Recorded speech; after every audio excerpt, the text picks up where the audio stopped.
Vamos abrir no Salmo 28. Salmo de número 28.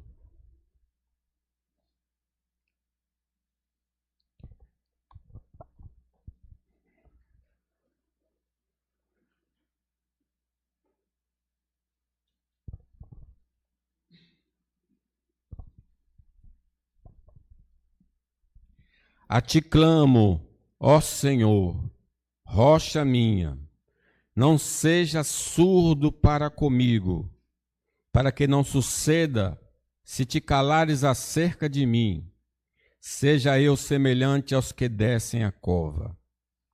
Ouve-me as vozes súplices, quando a ti clamo por socorro, quando ergo as mãos para o teu santuário. Não me arrastes com os ímpios, com os que praticam a iniquidade, os quais falam de paz ao seu próximo, porém no coração têm perversidade. Paga-lhes segundo as suas obras, segundo a malícia dos seus atos. Dar-lhes conforme a obra de suas mãos. Retribui-lhes o que merecem. E visto que não atentam para os feitos do Senhor, nem para o que as suas mãos fazem, ele os derribará e não os reedificará. Bendito seja o Senhor, porque me ouviu as vozes súplices. O Senhor é a minha força e o meu escudo. Nele o meu coração confia. Nele fui socorrido. Por isso meu coração exulta, e com o meu cântico o louvarei.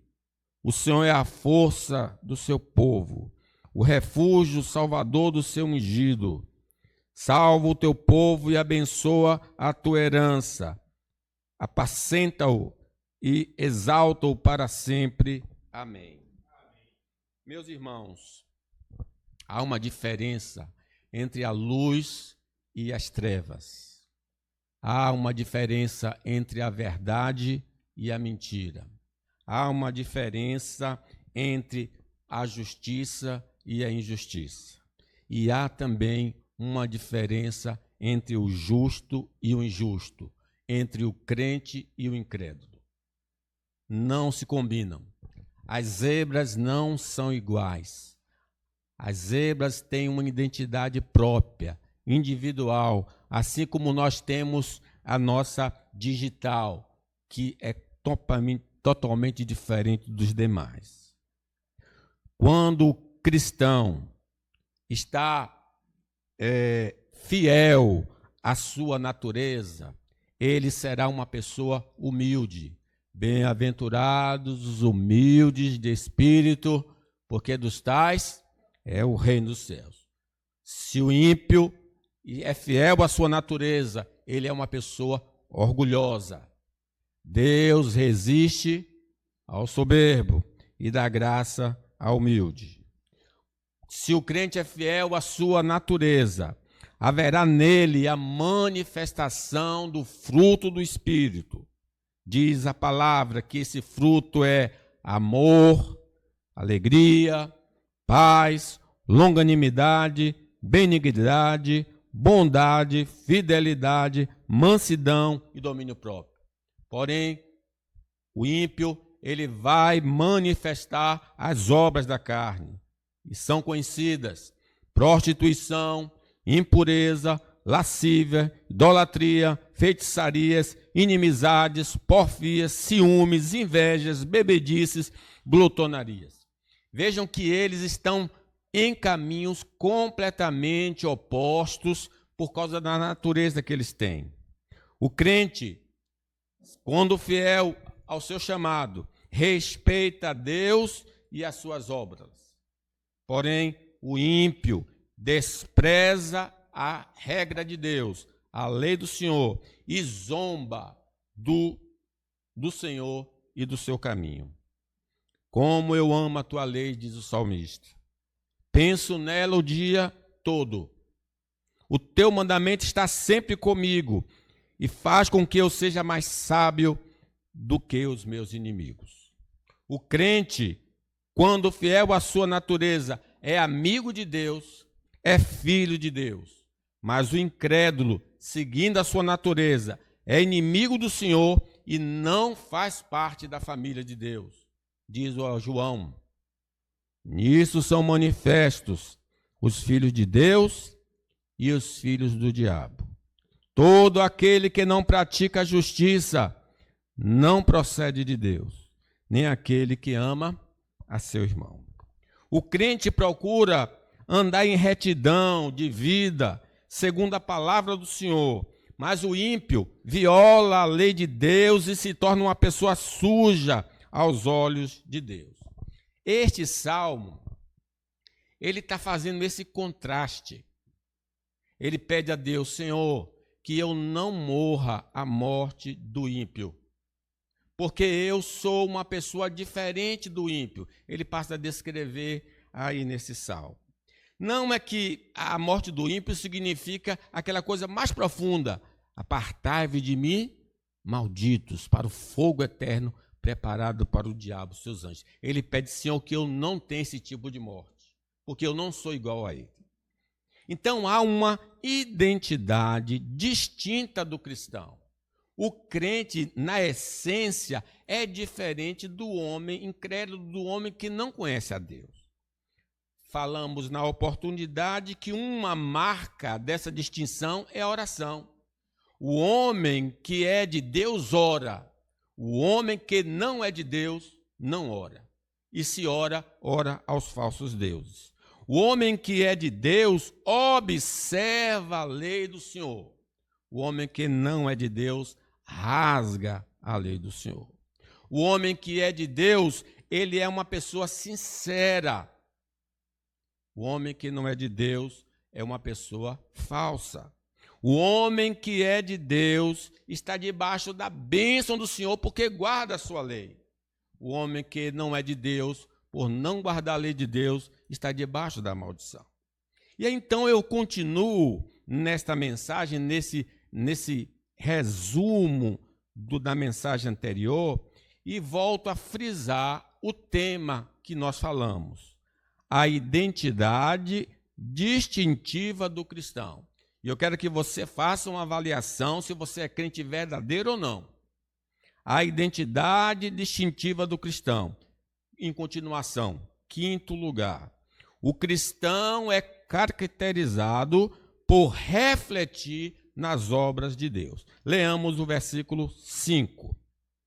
E visto que não atentam para os feitos do Senhor, nem para o que as suas mãos fazem, ele os derribará e não os reedificará. Ele está revelando a atitude do homem não crente, que não crê no Senhor.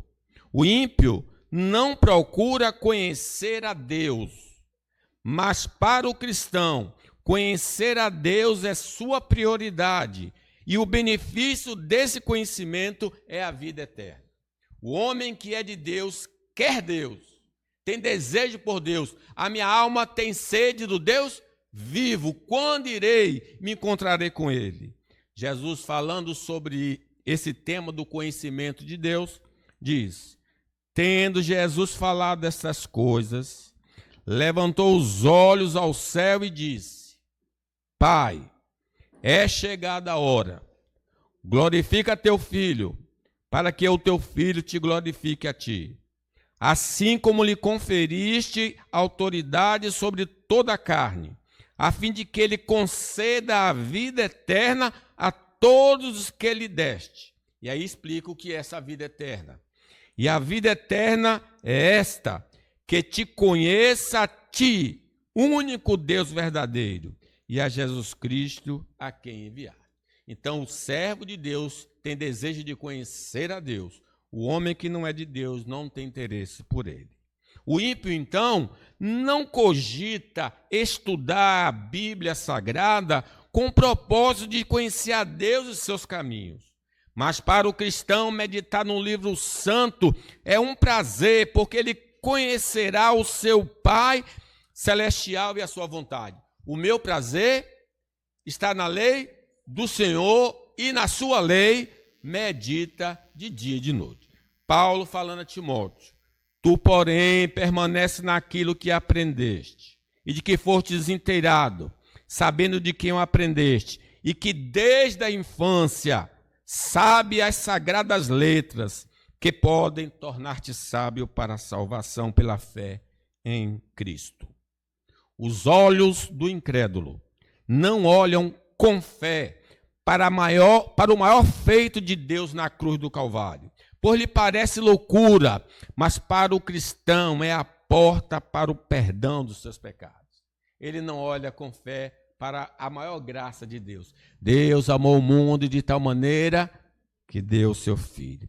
Paulo, falando sobre essa postura do desprezo da cruz, ele diz: certamente a palavra da cruz é loucura para os que se perdem, mas para nós que somos salvos, poder de Deus.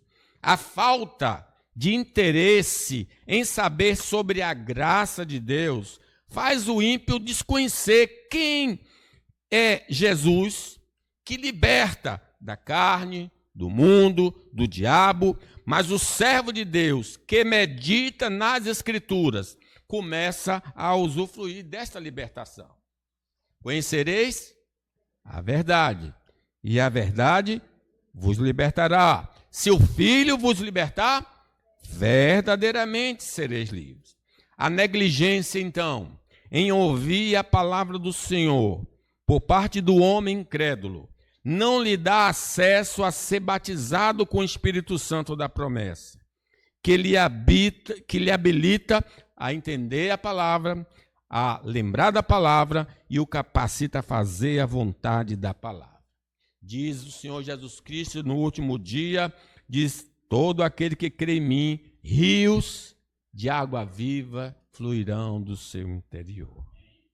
O homem que não contempla a maravilha das palavras de Deus não sabe da esperança futura reservada para aquele que crê no Senhor Jesus.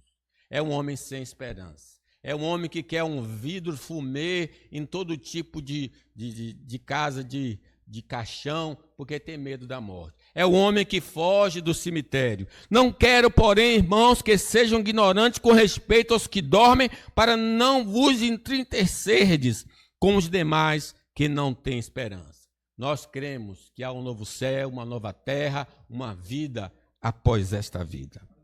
O homem que não dá importância em conhecer os feitos de Deus não experimenta da libertação da ansiedade quanto às necessidades desta vida, porque não conhece a providência divina e não lhe faz orações para obter um coração sossegado. Não vos inquieteis, dizendo: que vamos comer, que vamos beber, porque o vosso Pai Celeste sabe que necessitar de todas essas coisas, lançando sobre ele toda a vossa ansiedade, porque ele tem cuidado de vós. O homem que não examina o livro de Deus é arrogante, é ignorante quanto ao seu estado espiritual, não sabe a sua verdadeira condição diante do Senhor e suas consequências, e não conhece a solução de Deus apresentada pelo Evangelho. Sim, ele não sabe o seu estado e não sabe a graça que veio através do Senhor Jesus Cristo.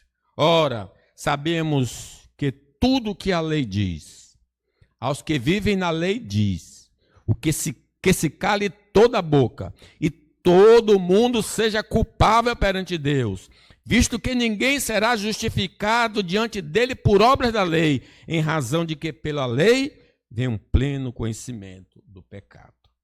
Infelizmente, alguns crentes têm se comportado como os ímpios, não se aproximando das Escrituras Sagradas para lembrar e se aprofundar no conhecimento de Deus e de sua vontade, e por isso estão tão desorientados como os incrédulos. Sim, você é crente, porque você não lê a Bíblia, porque você não tem tempo para ler as Escrituras. Lembre que essa atitude é do homem que não conhece a Deus.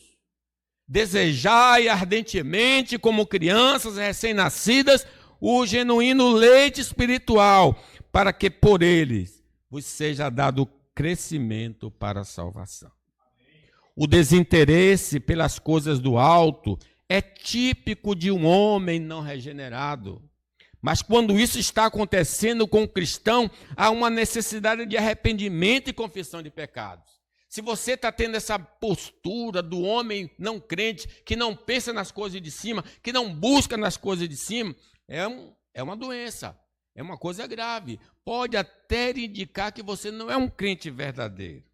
Portanto, se fostes ressuscitados juntamente com Cristo, buscar as coisas lá do alto, onde Cristo vive assentado à direita de Deus.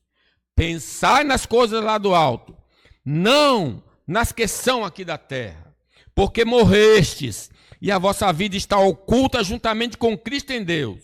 Então, é preciso haver essa diferença. A identidade distintiva do cristão. Em sexto lugar, o cristão é caracterizado por render graças ao Senhor. Ele não só tem essas diferenças que eu já falei, mas de maneira bem especial, ele agradece a Deus. Leamos aí o 6 e o 7. Bendito seja o Senhor, porque me ouviu as vozes súplices. O Senhor é a minha força e o meu escudo. Nele o meu coração confia. Nele fui socorrido. Por isso meu coração exulta, e com o meu cântico o louvarei. O homem ímpio não tem nada para agradecer a Deus, pois o seu sucesso, segundo ele, vem de suas habilidades, dos seus deuses imaginários, mas para o cristão, a fonte de todas as bênçãos é Deus.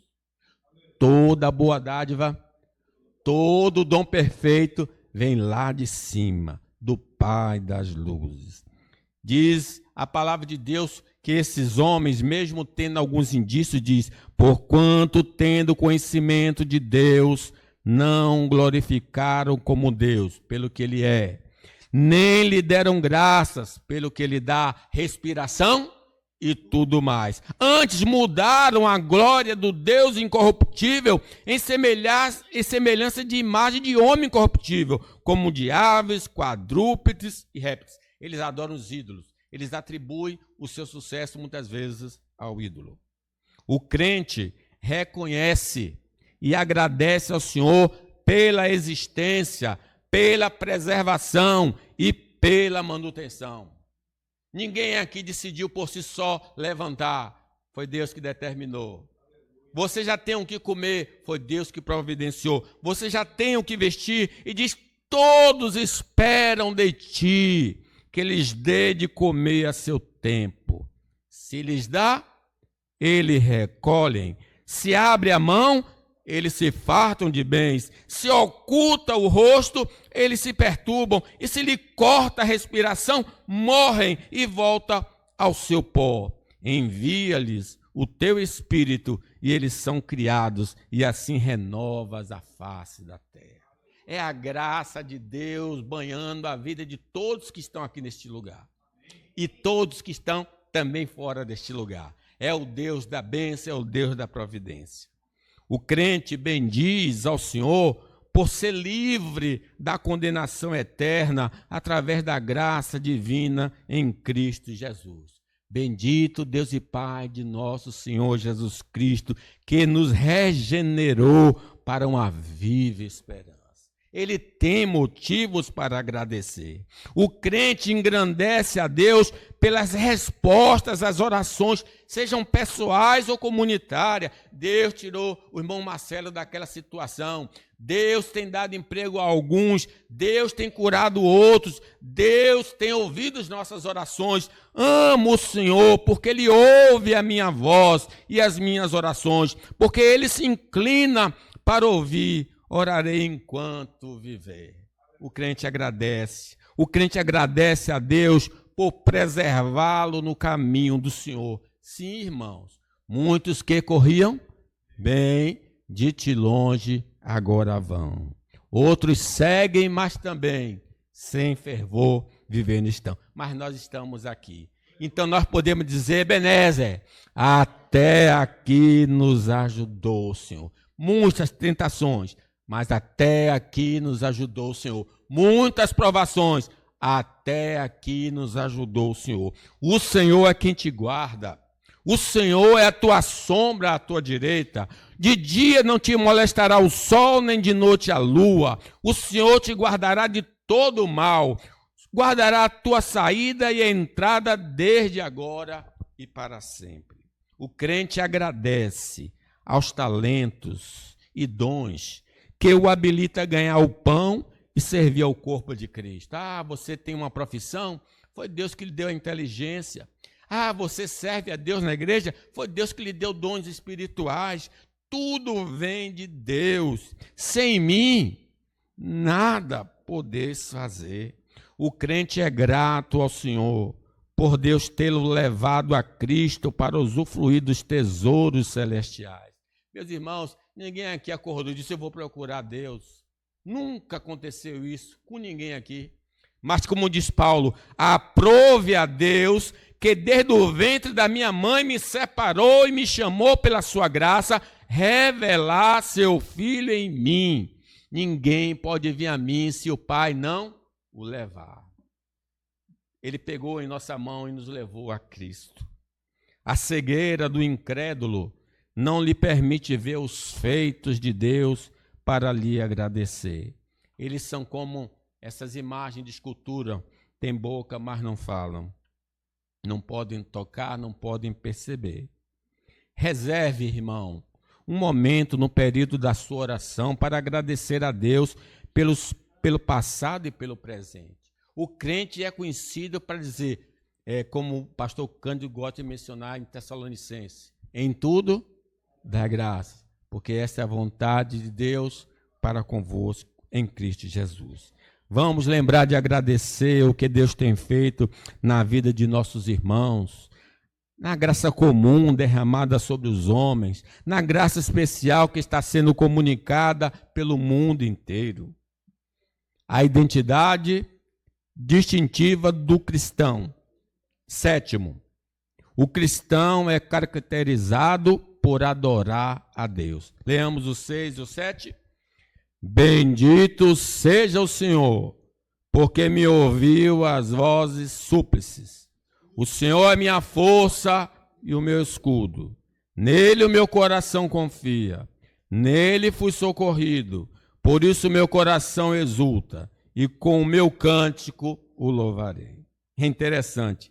As desculpas são grandes quando convidamos homens não regenerados para o culto público. Há um claro sinal da sua indisposição de adorar a Deus, o Deus verdadeiro. Às vezes eles até dizem assim, eu vou. Estou falando de você, não, que chegou aqui, está aqui, na presença do Senhor. Eu vou para o culto. A gente fica até contente. Mas quando chega no dia, estou com dor de barriga. Eles, a palavra de Deus chega a narrar assim. Na hora da ceia, enviou o seu servo para avisar os convidados. Vinde, porque tudo já está preparado. No obstante, todos a uma começaram a se esquivar. Disse o primeiro, comprei um campo e preciso ir vê-lo. Rogo-te que me tenhas por desculpa. É mais ou menos assim, comprei um carro pela internet, agora eu vou ver se o carro é bom. Então não posso ir no culto, não tenho condição. O outro diz assim, comprei um campo e preciso vê-lo, rogo que me dispense. Comprei uma casa, nem sei como ela é, já paguei tudo, agora eu vou ver se ela presta, se ela é boa, está bem localizada. O terceiro diz, eu me casei, não posso ir. Na verdade, são desculpas e grandes desculpas que o homem dá para não estar na presença gloriosa do Senhor. Na agenda do homem ímpio, há tempo para tudo. Bahia, Vitória, praia, bar, dominó, mas não há espaço em seu coração e na sua agenda para adorar a Deus. Buscai ao Senhor enquanto se pode achar. Invocai-o porque ele está perto. Muitos homens deste mundo zombam da nossa disposição em adorar o Senhor e colocam vários obstáculos para que não adoremos a Deus na beleza da sua santidade. Menina, por que vai agora para a igreja? O ladrão está ali solto, vai roubar o seu celular. Ah, a chuva, o sol vai te queimar. Há várias desculpas que os homens colocam para que o próprio crente não venha adorar a Deus. Mas a gente diz assim: alegrei-me quando me disseram, vamos à casa do Senhor. Para o cristão, adorar a Deus em comunidade é prazeroso, e os perigos do caminho são insignificantes, pois ele vai adorar o Deus vivo e verdadeiro. Eleva os meus olhos para os montes, de onde me virá o socorro. Ele está indo para a casa de Deus e sabe que pode haver um contratempo, mas Deus é o meu refúgio e fortaleza. O cristão adora a Deus pelo que ele é, e lhe agradece pelo que ele dá, mas o ímpio não o reconhece e gasta seu tempo em coisas de nenhum valor. Vejam, onde eles estão? Na praia? Onde eles estão? No bar? Onde eles estão? Passeando. Não tem tempo de dizer, Deus, louvado seja o Senhor por a semana que eu tive. O Senhor me livrou do mal. O Senhor protegeu a minha família. Estou aqui para prestar culto ao Senhor, adorar o Senhor na beleza da sua santidade. A adoração que prestamos ao Senhor envolve todo o nosso ser, obedecendo os princípios da palavra de Deus, mas o descrente se dedica àquilo que não é Deus. Uns sofrem pelo Vitória, outros sofrem pelo Bahia, mas nós sofremos pelo nosso Deus, que é o Deus que merece toda adoração. Podemos e devemos também adorar a Deus individualmente e em família, porque aqueles que estão à nossa volta nos reconhecerão como adoradores do Deus vivo. Não só aqui, mas em casa, pessoalmente, adorando ao Senhor. Quando o crente não adora, ele está perdendo o encanto pelo Senhor e sua fé em Cristo está deixando de existir. É estranho um crente não gostar de adorar a Deus. É estranho ele preferir estar na tela da televisão de que louvar o Senhor na beleza da sua santidade. Lembrar dos feitos de Deus e do nosso estado de miséria e pecado antes de conhecermos a Jesus é um bom estímulo para vir adorar a Deus. É como aquele leproso que foi curado e, percebendo que foi curado, ele volta para agradecer ao Senhor. Último lugar, irmãos, a identidade distintiva do cristão. O cristão é caracterizado por ter Deus como Salvador. Leamos os 7 e o 8. O Senhor é a minha força e o meu escudo. Nele o meu coração confia. Nele fui socorrido. Por isso o meu coração exulta e com o meu cântico o louvarei. O Senhor é a força do seu povo, o refúgio salvador do seu ungido. Salva o teu povo e abençoa a tua herança. Apacenta-o e exalta-o para sempre. Para o homem sem Deus não existe salvação, nem Salvador que nos salve de condenação eterna. Ele não conhece a verdade, então para ele não existe esse tipo de salvação. Mas para o cristão, Jesus salva da culpa, salva do poder e da presença do pecado todo aquele que nele crê. Ele tira o peso da culpa do pecado. Vinde a mim todos que estáis cansados e sobrecarregados, e eu vos aliviarei. O homem de Deus acredita, segundo a palavra do Senhor, que Deus o capacita a viver em qualquer situação de desconforto existencial.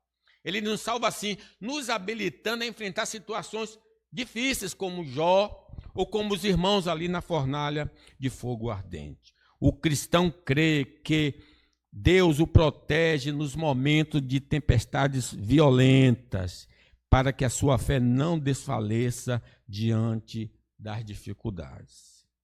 Eu estou convosco todos os dias até a consumação do século. Ainda que eu ande pelo vale da sombra da morte, não temerei mal nenhum.